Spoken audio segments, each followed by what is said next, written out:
안녕하세요. 예, 최신 경영정보 기술 강의를 시작하도록 하겠습니다. 오늘 강의에서는 강의 계획에 따라서 어, 전반적인 한 학기 동안 우리 공부할 강의 내용을 간단하게 소개를 드리고 간단한 사례들을 통해서 여러분들에게 우리 수업에서 좀 다룰 주제들이 무엇인지를 소개해 드리려고 합니다.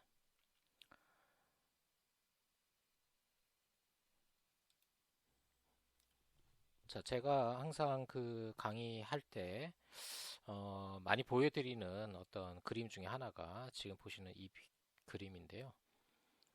이 그림은 2021년도에 세계 100대 브랜드를 정리한 그림이 되겠습니다. 이 그림은 인터브랜드라는 회사가 있습니다. 이 인터브랜드라는 회사는 세계 기업들의 브랜드, 그 어떤 그 상표죠. 브랜드에 대한 가치를 평가해서 매년 순위를 발표하고 있습니다. 이 순위는 그냥 일반적인 유형 자산, 유형의 자산에 대한 가치뿐만이 아니라 무형 자산, 즉 기술력이나 인지도와 같은 그 기업의 어떤 무형 자산 가치까지 포함된 개념이기 때문에 우리가 일반적으로 회계학에서 얘기하는 자산 가치하고는 차이가 좀 있을 수가 있습니다. 특히 여기서 얘기하는 브랜드 가치라는 것은 어떤 미래에 대한 그 브랜드에 대한 가치를 평가한 그런 결과이기 때문에 어떤 미래 발전 가능성까지 포함된 개념이라고 보시면 될 것 같습니다.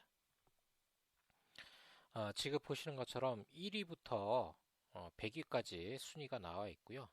여러분들이 많이 들어보신 기업들도 있고, 좀 생소한 기업들도 있을 텐데요. 어, 제일 먼저 눈에 띄는 거는, 어, 작년에, 2020년에 처음 100위 안에 들어온, 줌이란 회사.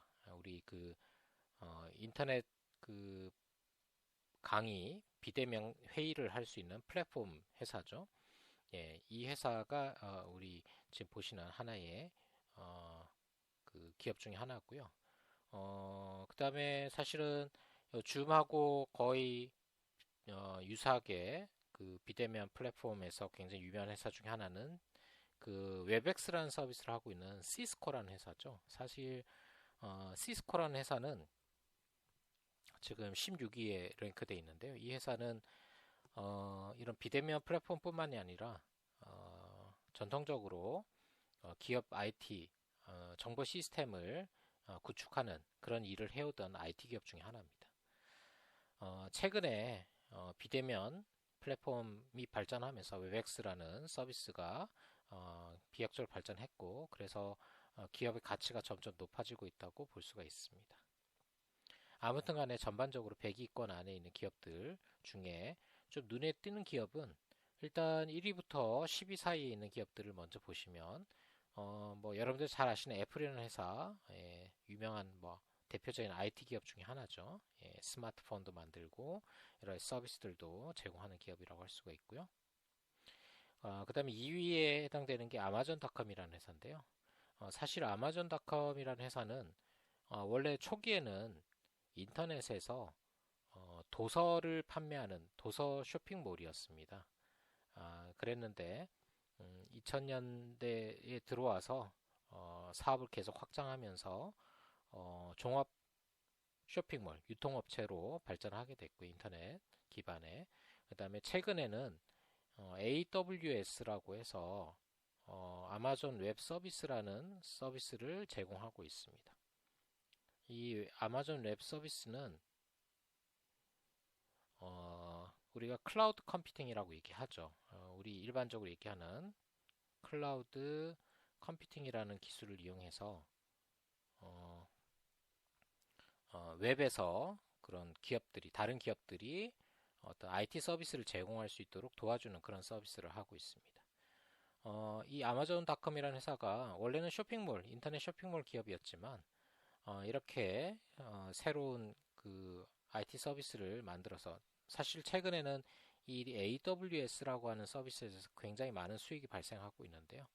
이런 수익이 발생하게 된 원인은 이 아마존닷컴이라는 회사가 쇼핑몰을 운영하던 때부터 인터넷 또 IT에 대한 투자를 굉장히 많이 했었고요. 실험적인 연구를 통해서 그런 창의적인 혁신 서비스들을 많이 만들어내 왔었습니다. 그래서 뒤에서도 우리가 이제 글로벌 기업 중에 굉장히 성공적인 어떤 데이터 활용 사례 중에 아마존닷컴의 사례들을 굉장히 많이 다루게 될 겁니다. 그래서 그때 가서 상세하게 말씀드리겠습니다만은 아마존닷컴이라는 회사가 일반적인 유통기업이라기보다는 어떻게 보면 굉장히 인터넷 또 IT 기술을 굉장히 잘 활용하는 또 데이터를 잘 활용하고 있는 대표적인 기업 중에 하나라고 할 수가 있고요. 사실 2000년 초반부터도 아마존닷컴은 IT나 이런 데이터 분석과 관련된 굉장히 많은 박사 인력들을 채용해서 많은 실험적인 연구를 해오고 있습니다. 그래서 지금 현재 굉장히 기업의 성장성도 높고 발전 가능성이 높은 기업으로 우리가 흔히 얘기하고 있습니다. 그래서 2위인 아마존닷컴도 뭐 전형적인 인터넷 기반 또 데이터를 잘 활용하는 기업 중에 하나라고 얘기할 수가 있겠습니다. 자, 그 다음에 세 번째는 마이크로소프트라는 회사인데요. 마이크로소프트 잘 아시죠? 윈도우스 뭐 이런 것들을 개발하는 제공하는 기업 중에 하나고요. 이것도 뭐 당연히 IT 기업의 대표 기업 중에 하나죠. 전통적으로 애플과 마이크로소프트 그리고 4위에 있는 구글 이 세 개 회사는 교대로 이 인터 브랜드의 브랜드 가치에서 1위부터 3위까지를 거의 교대로 해오고 있습니다. 한 20여 년 가까이. 그런데 최근에 이제 아마존닷컴까지 여기 가세를 해서 4개 기업이 계속 이제 순위가 엎치락 뒤치락 하면서 계속 이렇게 발표가 되고 있습니다. 뭐 구글은 말할 것도 없이 뭐 대표적인 IT 기업 중에 하나죠. 특히 데이터를 굉장히 잘 활용하는 그런 기업 중에 하나라고 할 수가 있겠습니다. 우리가 IT 기업 또 세부적으로는 데이터 기업이라고 할 수 있을 텐데요. 이런 데이터를 잘 활용하는 데이터 기업의 대표적인 사례가 구글이나 아마존 같은 회사들이 대표적인 사례라고 할 수가 있겠죠. 자, 그 다음에 삼성 기업은 삼성이라는 회사는 이제 삼성전자를 얘기하는데 삼성전자는 IT 기업이라고 하기는 뭐 좀 애매할 수도 있습니다만 그래도 하드웨어 쪽으로 IT 관련된 하드웨어 쪽으로 사업을 크게 하고 있기 때문에 반도체 그래서 IT 기업으로 우리가 분류할 수가 있을 것 같습니다. 그래서 1위부터 5위까지 IT 기반의 기업들이 이렇게 자리하고 있다고 얘기할 수가 있겠고요. 그 다음에 6위부터 한 9위까지는 어떻게 보면 전통적인 기업이라 할 수 있죠. 코카콜라, 도요타, 벤츠, 맥도날드 같은 전통적인 사업을 하는 기업들이 또 이렇게 건재하고 있다라고 할 수가 있겠고요. 그 다음에 디즈니라는 회사는 이제 뭐 디즈니를 잘 아시는 디즈니라는 회사인데 최근에 이 회사는 이제 어떻게 보면 온라인 스트리밍 서비스를 하는 그런 대표적인 기업 중에 하나로 부각하고 있죠. 밑에 있는 넷플릭스 이런 회사들과 경쟁을 하면서 굉장히 그 스트리밍 시장의 강자로 이렇게 자리매김을 하고 있습니다. 그래서 지금 대충 보기에도 1위부터 10위 안에도 한 6개, 7개 회사가 IT 기업에 해당되고 전통적인 회사도 한 4개 정도의 기업들이 소속돼 있다라고 얘기할 수가 있겠습니다. 10위부터 20위 사이에도 아시다시피 테슬라라는 회사 전기자동차 회사죠. 전기자동차의 뭐 운영은 아시다시피 다 컴퓨터가 IT를 기반으로 하죠. 그래서 테슬라도 어떻게 보면 IT 기업이라고 할 수가 있을 거고요. 페이스북이나 그다음에 IBM, 뭐 인텔, 그다음 아까 말씀드린 시스코, 그다음에 인스타그램, SAP 다 대표적인 IT 기업들이죠. 그다음 21위에는 어도비도 IT 기업이라고 할 수가 있겠고요. 뒤에 가서도 유튜브나 뭐 쭉 뭐 제가 대충 보기에도 뭐 엑센추어라는 회사도 IT 컨설팅 회사고요. 넷플릭스, 그다음에 세일스포스닷컴 이런 회사들 다 IT 기반의 어떤 기업들이라 할 수가 있겠죠. 그 이외의 순위에서도 물론 전통적인 기업들도 있습니다만은 한 절반 가량이 IT 기반 또는 IT와 관련된 그런 경쟁력을 가진 기업이라 할 수가 있겠습니다. 그래서 최근에 이런 IT에 대한 어떤 그 기업의 관심이 그냥 막연한 것이 아니라 지금 보시는 것처럼 실제 기업 환경에서도 이런 어떤 성장 또 경쟁력 측면에서 굉장히 다른 기업과 경쟁하기 위해서 필수적인 그런 요소라고 할 수가 있겠습니다. 그래서 기업들이 IT에 대한 투자와 관심이 없으면 사실은 장기적으로 발전하기 어려울 수 있다고 우리가 흔히 얘기를 하고 있기 때문에 우리가 MBA 스쿨에서도 IT에 대한 관심을 여러분들이 많이 가지시기를 바랍니다.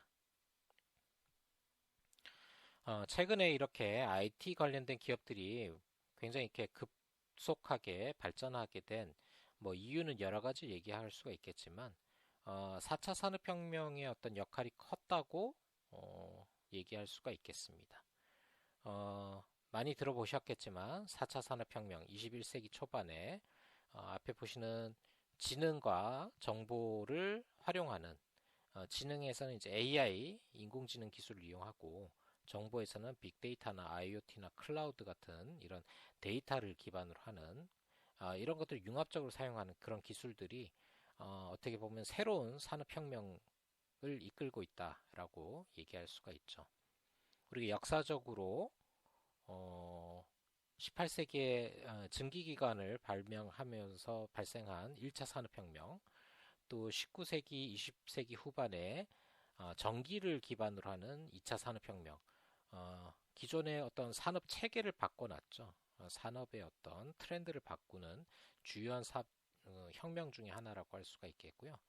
그리고 그 다음에 크게 또 한 번의 산업 환경을 바꾼 혁명 사례가 3차 산업혁명에 해당되는 컴퓨터와 인터넷의 비약적인 발전이라고 할 수가 있겠습니다. 그래서 이런 컴퓨터 인터넷 기반의 어떤 환경을 바뀌면서 기업 문화도 기업 환경도 IT를 굉장히 중요하게 생각하는 환경으로 바뀌게 되었죠. 그런데 4차 산업혁명이라는 것은 단순히 IT를 기반으로 하는 게 아니라 사실은 이제는 IT는 정말 필수적인 기반 요소이고 그 위에 더 고급의 어떤 IT 기술이 기업 환경에서 필요로 하게 되었는데 그게 AI와 빅데이터라고 얘기할 수가 있겠습니다. 이렇게 4차 산업혁명이 발전하게 된 이유는 여러 가지를 얘기할 수 있겠지만 시기적으로 빅데이터라는 게 굉장히 발전하게 됐고요. 그 다음에 AI라고 하는 그 인공지능 기술이 같이 또 이렇게 발전하게 됐습니다. 그래서 AI와 빅데이터가 이렇게 융합을 이루면서 굉장히 그 새로운 산업 환경을 만들어가고 있다라고 생각하시면 될 것 같습니다. 자, 그래서 우리가 뭐 인공지능이나 빅데이터에 대한 얘기를 좀 해보려고 하는데요. 특히 오늘 수업에서는 인공지능에 대해서 조금 더 깊이 보도록 하겠습니다. 우리가 이제 뭐 앞으로의 인공지능을 얘기하기 위해서는 과거에 인공지능이 어떻게 발전되어 왔는지를 좀 살펴볼 필요가 있겠는데요. 인공지능이라는 용어가 처음 사용된 것은 1956년에 다트머스 회의라는 곳에서 인공지능이라는 용어를 처음 사용을 했다고 합니다. 그래서 우리가 1956년 정도를 인공지능의 태동기라고 시작점이라고 얘기를 합니다. 특히 이 시기에 굉장히 중요한 어떤 이벤트가 하나 있었는데요. 그게 여기 보시는 마크 1 퍼셉트론이라고 하는 어떤 모형이 만들어지게 됐습니다. 이 퍼셉트론이라고 하는 것은 우리가 이제 뒤에서 또 배울 기회가 있겠습니다만은 우리 인공지능의 가장 핵심 기술 중에 하나가 인공신경망이라는 게 있습니다. Artificial Neural Net이죠. Neural Network.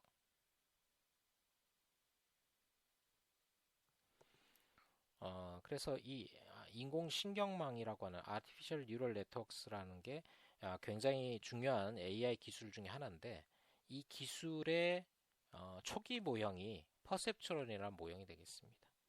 그래서 이 퍼셉트론이라는 모형이 처음 소개된 게 요 시기였고, 그래서 이때가 인공지능이라는 용어가 사용하게 되기도 했지만 인공지능이 태어난 그런 시점이라고 우리가 흔히 얘기를 합니다. 그래서 이 퍼셉트론이라는 게 만들어지면서 사람들이 이제 인공지능에 대한 관심들을 굉장히 많이 가지게 됐습니다.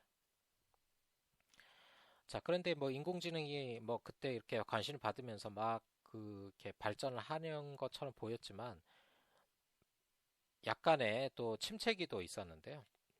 그 첫 번째 침체기가 74년부터 80년 정도의 첫 번째 침체기, 겨울기라고 돼 있는데 이때 뭐가 일어났냐면 이 제가 처음에 말씀드린 이 퍼셉트론이라고 하는 신경망의 문제점을 알게 됐습니다. 이 민스키와 페퍼트라는 사람이 퍼셉트론스라고 하는 책을 출간하면서 그 책에서 이 퍼셉트론의 문제점을 발견하고 문제 제기를 하게 되었는데요. 그 내용은 말하자면 쉽게 말씀드리면 초등학생, 굉장히 어린 아이도 예측을 할 만한 간단한 예측 문제를 이 퍼셉트론이라는 것이 해결을 못했다. 그래서 그것을 가지고 정말 이렇게 인공지능이 똑똑한 줄 알았더니 알고 봤더니 굉장히 똑똑하지 않더라라고 얘기를 하게 됐다는 거죠.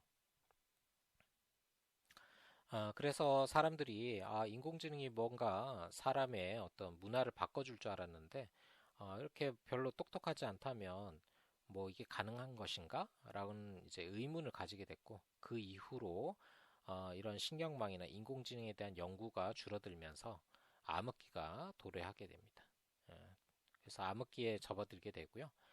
그 다음에 이후에 요 문제점, 아까 말씀드린 퍼셉트론이라는 그 초기 모형의 문제점을 보완한 것이 이제 다층 신경망이라는 모형이 있는데요. 이 다층 신경망이라는 이 런멜 할트라는 학자가 만든 다층 신경망을 통해서 앞에서 말씀드린 그 퍼셉트론의 문제점을 어느 정도 보완을 할 수가 있었습니다. 그래서 이때부터 다시 인공지능에 대한 또 관심들이 높아지게 됐고요. 하지만 뭐 이 어떤 인공지능 기술만 발전한다고 해서 이걸 활용할 수는 없는 거죠. 우리가 어떤 뭐 아무리 자동차를 좋은 자동차 기술을 가지고 있다 하더라도 거기 또 휘발유나 뭐 이런 가솔린이나 아니면 이런 걸 넣어줘야지 운행이 되는 것처럼 기술만 발전된다고 되는 것이 아니라 또 데이터나 그 기술을 활용할 수 있는 어떤 컴퓨터 같은 것들의 성능이 이제 좋아져야 되는 거죠. 근데 80년대 후반만 하더라도 이 컴퓨터의 성능이 그렇게 좋지 않았고요.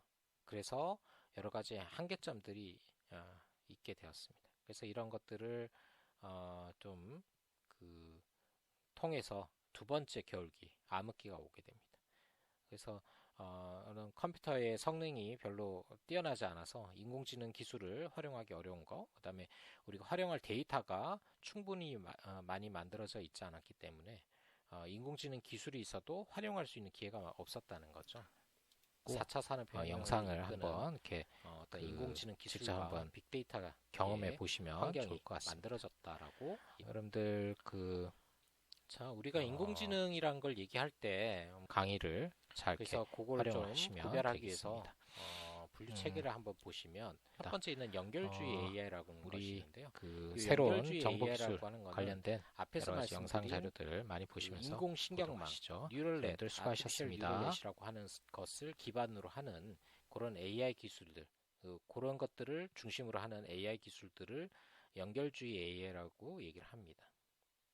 이 연결주의 AI는 AI 기술의 핵심이라고 할 수가 있고요. 이게 발전해서 아까 말씀드린 딥 뉴럴 넷이라는 게 만들어지고 이게 딥 뉴럴 넷이 아까 말씀드린 딥 러닝의 어떤 시작점이라고 얘기할 수가 있겠습니다.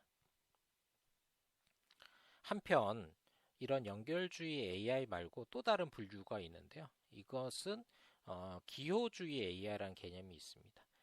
기호주의 AI는 뭐 여러 가지 형태가 있겠습니다만은 대표적인 것이 엑스퍼트 시스템이라는 게 있습니다. 엑스퍼트 시스템. 우리가 전문가 시스템이라고 얘기하는데요. 엑스퍼트 시스템은 어떤 전문가의 지식을 데이터화해서 시스템을 통해서 그 전문가의 지식을 활용할 수 있도록 하는 그런 기술을 얘기합니다. 이 엑스퍼트 시스템을 만들기 위해서는 아까 말씀드린 전문가의 지식을 데이터화해야 되는데 그 전문가의 지식을 데이터화하는 방법 중에 하나가 if된 형태의 규칙 형태로 이런 전문가의 지식을 표현할 수가 있습니다. 예를 들어서 어떤 환자가 병원에 왔는데 그 환자가 열이 나고 그 다음에 몸에 어떤 반점 같은 게 생겼다. 그러면 이 병은 뭐 여러 가지 진단을 할 수가 있겠죠. 뭐 예를 들어서 홍역일 수도 있고 아니면 뭐 또 다른 병일 수도 있겠죠. 아무튼 간에 이러이러한 증상이 있을 때 그것을 종합적으로 판단할 때 이 병은 홍역이다라고 의사가 판별을 할 겁니다. 그런 의사의 어떤 진단에 대한 지식을 if된 형태, if에 해당되는 게 아마 증상에 대한 것들이 되겠죠. 예를 들어서 고열, 뭐 반점 이런 게 조건부에 해당될 거고요. 그 다음에 결론부에 해당되는 게 이게 홍역, 뭐 아니면 다른 병이라고 뭐 감기라든지 뭐 이런 식으로 우리가 판단을 할 수가 있는 거죠. 그래서 이런 if된 형태의 규칙 기반으로 표현하는 데이터를 표현하는 그리고 그렇게 해서 표현된 그 데이터를 가지고 전문가의 지식을 활용할 수 있도록 하는 그런 기술들을 우리가 보통 기호주의 AI에서 얘기하는 엑스퍼트 시스템, 전문가 시스템이라고 얘기를 합니다. 그래서 이쪽도 이런 AI 기술 중에서 이런 규칙 기반의 AI를 만들기 위한 기술들이 계속 이제 발전을 하고 있습니다. 그래서 연결주의와 이 기호주의, 사실은 또 어떻게 보면 이 두 개를 묶어서 우리 보통 이제 컴퓨터 공학에서, 컴퓨터 사이언스에서 만들어진 AI라고 얘기를 합니다. 컴퓨터 사이언스 분야에서 만들어진 AI라고 얘기하고, 이 컴퓨터 사이언스, 컴퓨터 공학 쪽에서 만들어진 AI 기술 말고 다른 쪽에서 만들어진 AI 기술도 일부 있는데요. 그게 옆에 보시는 스태티스틱, 예, 통계학이죠. 통계학 쪽에서 만들어진 AI 기술들 일부가 또 있습니다. 이 일부 기술을 또 가져와서 이 통계학적인 기술들하고 위에는 뭐 연결주의에 있는 신경망이나 이런 것들하고 합쳐가지고 우리가 이제 일반적으로 머신러닝이라고 얘기하고요. 여기서 머신이라고 하는 거는 기계를 얘기하는데 여기서 기계는 컴퓨터를 얘기합니다. 그러니까 머신러닝은 컴퓨터가 학습을 한다는 거예요. 컴퓨터가 데이터를 학습해가지고 데이터 안에 숨어있는 어떤 패턴 같은 것들을 학습하는 그런 과정이라고 생각하시면 되겠습니다.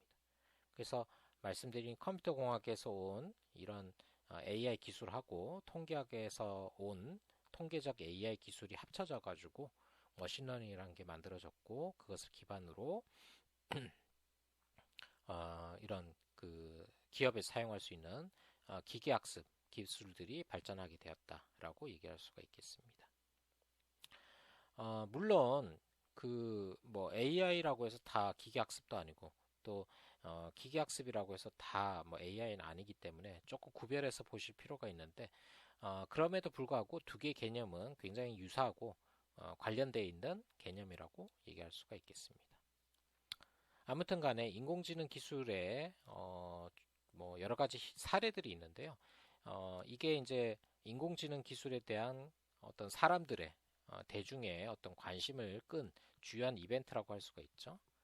뭐 아까 말씀드린 퍼셉트론이라고 하는 거, 신경망 그 초기 모형 이것이 만들어졌을 때도 사람들이 이제 굉장히 많이 관심을 가지게 되었고요. 그다음에 마이신이라고 해서 스탠포드 대학에서 만든 의료 전문가 시스템.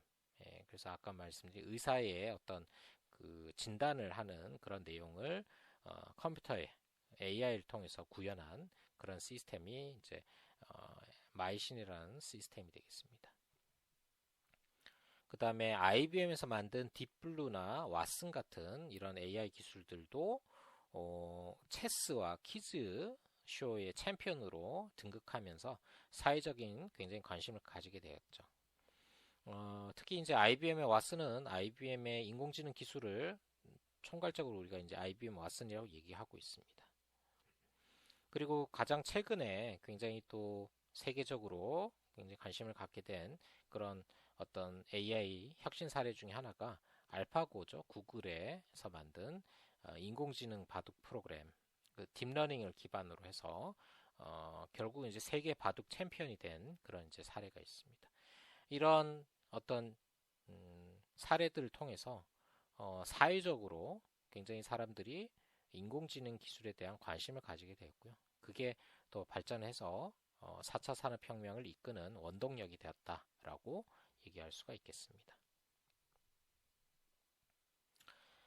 자, 앞에서 인공지능과 머신러닝에 대한 소개를 잠깐 드렸는데요. 말씀드린 것처럼 AI라고 해서 다 머신러닝은 아니고요. 또 머신러닝이라고 해서 다 AI가 아닐 수도 있습니다. 핵심적인 기술은 뉴럴넷, 아까 말씀드린 신경망이지만 AI에서도 일부는 머신러닝에 소속되지 않는 것들이 있고요. 그 다음에 머신러닝과 관련해서 또 좀 중요한 개념 중에 하나가 특히 이제 기업 환경에서는 데이터 사이언스라는 데이터 과학이라는 그런 어떤 용어가 또 많이 쓰이고 있는데요.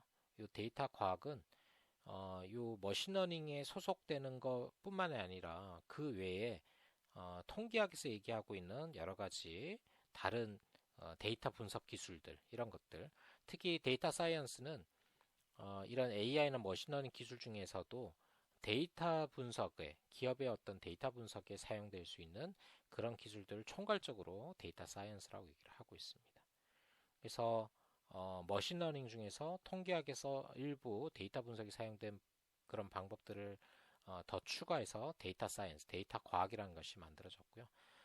최근에 이제 기업에서 물론 AI도 사용하지만 특히 기업 데이터를 이런 빅데이터를 분석하기 위해서 데이터 사이언스에 대한 굉장히 관심을 많이 가지고 있죠. 그래서 이것을 우리가 활용할 수가 있겠습니다. 이런 데이터 사이언스라는 게 뭐 한국이나 중국 같은 경우는 좀 비교적 최근에 좀 많은 관심을 가지게 됐지만 좀 데이터 선진국이라고 할 수 있는 미국 같은 경우는 2010년 정도부터 굉장히 사회적으로 많은 관심을 가지고 있었습니다.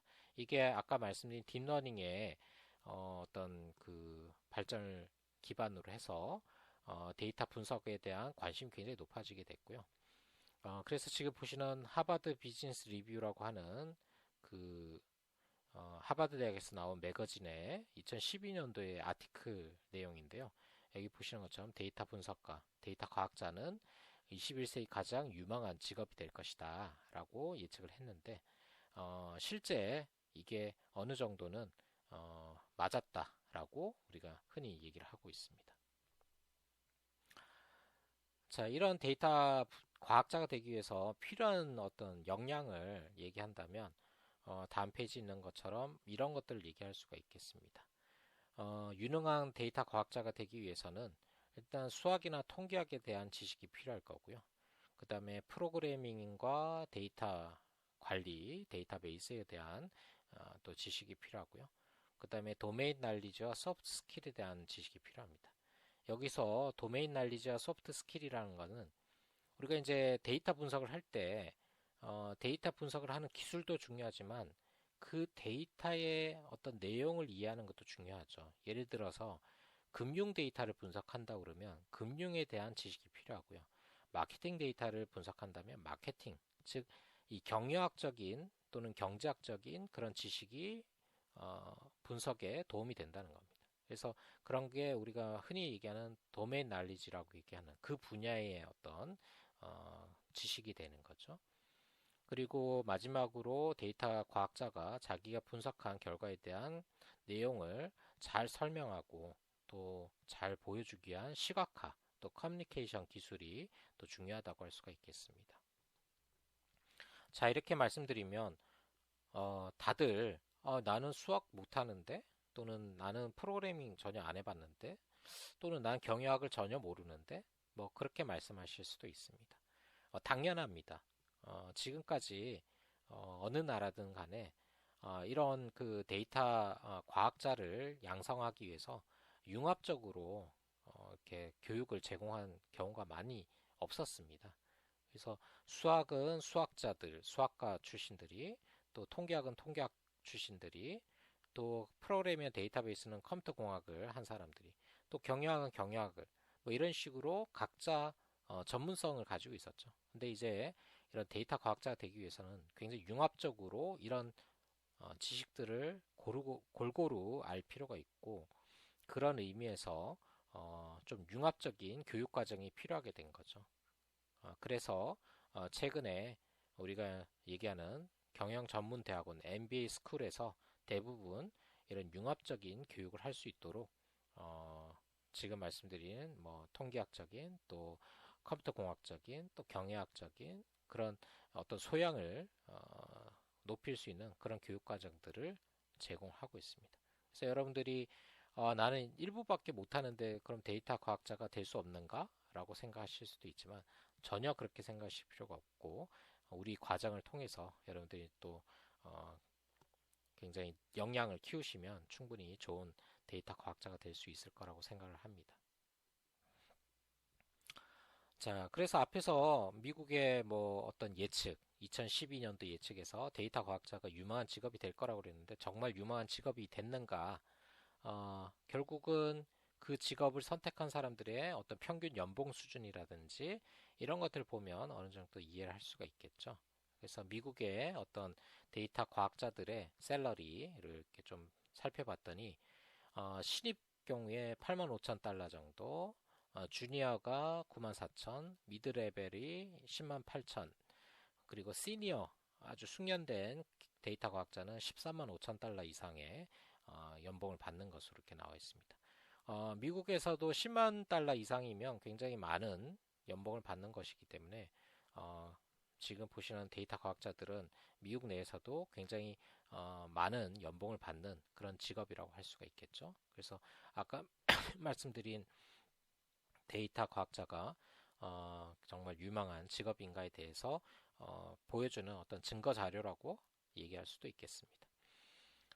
산업 분야별로 금융이나 보험 쪽에서 11만 3천, 또 전문 서비스는 10만 7천, 또 매뉴팩처링 제조 분야에서 10만 6천 달러 정도의 평균 연봉을 받고 있고요.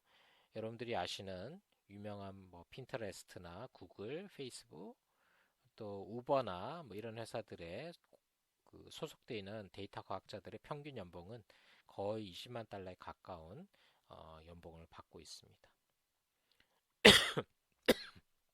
아, 죄송합니다. 또 기술적으로는 머신러닝, 또 파이썬, R, 이 파이썬과 R은 대표적인 데이터 프로그래밍 언어죠. 랭귀지, 컴퓨터 프로그래밍 랭귀지인데 데이터 과학 쪽에 많이 사용되고 있는 언어이기 때문에 파이썬하고 R 같은 것들을 이용할 수가 있겠습니다.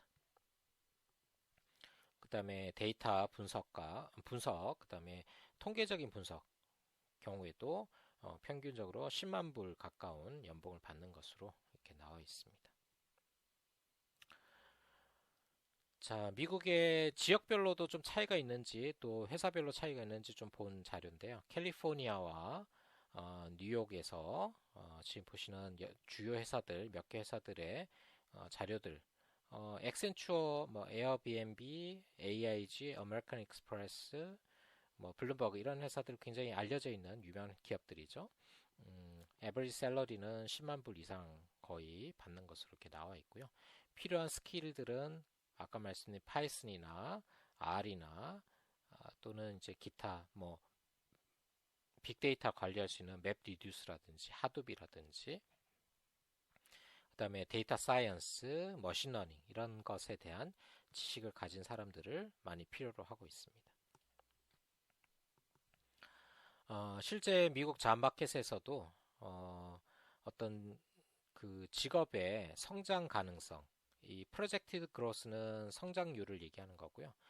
hardness to fill은 채용이 어려운 정도를 얘기하는데 사람을 구하기 어려우면서도 굉장히 발전하고 있는, 성장하고 있는 어떤 직업들을 보니까 이런 것들이 거기에 해당된다는 거죠. 그래서 데이터 과학자, 데이터 공학과, 그다음에 분석가 이런 사람들이 필요하다고 얘기하고 있고 기술적으로는 이런 기술을 가진 사람들이 미국 잡마켓에서도 많이 필요로 하는 사람들이라고 합니다.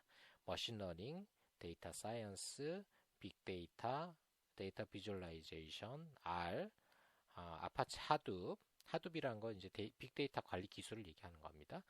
데이터 엔지니어링, 데이터 텍사너미 이런 데이터에 대한 전문가들을 굉장히 많이 필요로 하고 있다라고 생각하시면 되겠습니다. 자, 그래서 지금까지 인공지능 기술과 그 기술을 이용해서 기업에서 활용하고 있는 데이터 과학, 그 데이터 과학자의 실제 연봉 수준, 정말 뭐 미국 같은 데이터 선진국에서 얼마나 이런 데이터 그 분석가가 필요한지 이런 것들을 좀 말씀드렸고요. 뭐 조금 어려운 내용이어서 뭐 어렵다기보다는 조금 재미없을 수도 있기 때문에 조금 여러분들이 재미있는 자료를 하나 보여드리려고 하는데요. 요거는 이제 그 인공지능 기술을 실제로 기업에서 활용할 수 있도록 하는 그 굉장히 첨단 기술을 간단하게 여러분들이 한번 경험할 수 있는 그런 자료라고 생각하시면 되겠습니다. 미국의 스타트업 중에 어펙티바라고 하는 기업이 있는데요. 이 기업에서 만든 FDEX미라고 하는 애플리케이션이 있는데요. 여러분들이 스마트폰이나 아니면 태블릿에다가 FDEX미라는 것을 설치하시면 여러분들의 얼굴 표정의 변화에 따른 감정의 변화를 AI가 학습해가지고 AI의 어떤 인식을 통해서 여러분들의 감정 상태를 예측을 해줍니다. 그래서 다음 페이지에는 뭐 구글 플레이나 아니면 애플 스토어에 가시면 FDX미라고 하는 그런 애플리케이션을 여러분들 설치할 수 있습니다. 뭐 그 앱 스토어 있지 않습니까? 앱 스토어에 가시면 FDX미를 설치할 수가 있기 때문에 지금 보시는 것처럼 얼굴 표정 변화에 따라서 위에 있는 점수가 이렇게 변하게 됩니다. 나중에 뒤에 간단한 영상 자료도 잠깐 보실 텐데 이 영상을 보시고 이제 이 어펙티브라는 회사가 그 말하자면 딥러닝을 통해서 사람들의 얼굴 표정 변화에 따른 감정 상태 변화가 어떻게 변하는지를 학습을 시켜가지고 그거를 이렇게 활용한 그런 케이스가 되겠습니다. 자, 우리가 그 어펙티버의 FDX미를 사용하기 전에 간단하게 사실 마이크로소프트에서도 이제 애저라는 서비스를 통해서 비슷한 서비스를 하고 있는데요. 요거 잠깐 보시면 이 왼쪽에 있는 사람의 얼굴 표정 변화에 따라서 여기 이제 요 뭐 어떤 글씨와 값이 나오는데 나오는 게 그 사람의 감정 변화의 대표적인 감정의 변화를 보여주는 겁니다. 그러니까 지금 현재는 굉장히 뭐 중립적인 표정이지만 이게 좀 진행이 되면 얼굴 표정 변화에 따라서 서프라이즈가 나타나게 하고요. 새드니스, 해피니스 뭐 이런 것들이 쭉 나오죠. 그래서 얼굴 표정 변화에 따라서 이 사람의 감정이 실시간으로 어떻게 변하고 있는지를 보여주는 그런 이제 자료 중에 하나라고 할 수가 있겠습니다. 이거를 이렇게 AI 그 딥러닝 학습을 통해서 사람들의 얼굴 표정 변화에 따른 감정 상태의 어떤 예측을 할 수 있도록 만들어 놓은 서비스라고 생각하시면 되겠고요. 마이크로소프트의 애저를 사용하실 수도 있지만 여러분들 말씀드린 그 스마트폰이나 태블릿에다가 FDX미라는 걸 설치하시면 여러분들이 직접 한번 그 연습을 하실 수가 있습니다. 경험을 하실 수가 있습니다. 그래서 잠깐 그 경험하는 영상을 잠깐 한번 보시면, 예, 요거는 이제 테드라는 곳에서 이루어진 그 소개 영상 중에 하나인데요. 예, 보면 이렇게 사람들의 얼굴 표정 데이터를 딥러닝 기술을 이용해 가지고 이제 학습을 시킵니다. 그래서 얼굴 표정이 어떻게 변하면 그 사람의 감정 상태가 어떻게 변하는지를 학습시킨 다음에 그걸 가지고 새로운 사람의 얼굴 표정 변화에 따른 감정 상태를 예측을 할 수가 있다는 거죠. 그래서 지금 잡은 어떤 이 얼굴을 사람이 이제 이렇게 인식을 하기 위해서 한 관객 중에 한 분을 불러와가지고 말씀드린 것처럼 이제 아까 태블릿 그 이 사람이 가진 태블릿에다가 이 여성분의 얼굴 표정을 이렇게 학습시켜가지고 인식을 하려고 합니다. 지금 보시면 이 여성분의 얼굴 표정 지금 현재는 중립적이지만 이렇게 표정 변화에 따라서 위에는 뭐 스마일이나 조이나 이런 점수들이 바뀌는 것을 볼 수가 있습니다. 그래서 이 점수가 높아지면 그 표정으로 이제 감정 인식이 되는 거라고 볼 수가 있다는 거죠. 네, 그래서 이렇게 보시면 되겠고요. 여러분들 지금 보면 뭐 아주 웃기도 하고 좀 뭐 좀 찌푸린 표정도 나오기도 하는데 이 표정에 따라서 어떻게 변하는지 요거를 이제 아까 말씀드린 FDX미라는 걸 여러분들이 컴퓨터에 설치하시면 언제든지 사용할 수가 있습니다. 그래서 그거를 같이 한번 보시면 되겠고요. 이런 기술들을 우리가 이제 어펙티브 컴퓨팅이라고 흔히 얘기를 합니다. 그래서 이 감성 컴퓨팅이라고 얘기하는데요. 이 감성 컴퓨팅을 이용해서 사람의 얼굴 표정에 나타난 어떤 감정 상태를 우리가 인식을 하고 그것을 이용해서 기업에서도 이런 어떤 기술을 이용해서 새로운 서비스들을 만들 수 있는 그런 환경으로 변화하고 있습니다. 그래서 여러분들이 좀 시간을 내셔가지고 그 설치하셔서 한번 경험도 해보시고 그다음에 밑에 있는 지금 테드 요 링크가 있는데요. 이쪽으로 들어가시면 중국어로 되어 있는 중국어 자막이 들어있는 요 영상을 보실 수가 있습니다. 그래서 오늘 수업은 이 정도로 하고요. 여러분들 그 어, 강의에 대한 뭐 건의 사항이나 질문이 있으시면 언제든지 아까 말씀드린 이 클래스에 질의응답 게시판에 올려주시면 답을 드리도록 하겠습니다. 그래서 지금까지 이런 보신 내용을 바탕으로 해서 여러분들이 어, 그 강의를 잘 이렇게 활용을 하시면 되겠습니다. 음, 오늘 수업은 뭐 이 정도로 하도록 하고요. 다음 시간에 또 영상 강의 통해서 여러분들하고 또 만나도록 하겠습니다. 어, 우리 그 새로운 정보기술 관련된 여러 가지 영상 자료들 많이 보시면서 보도록 하시죠. 여러분들 수고하셨습니다.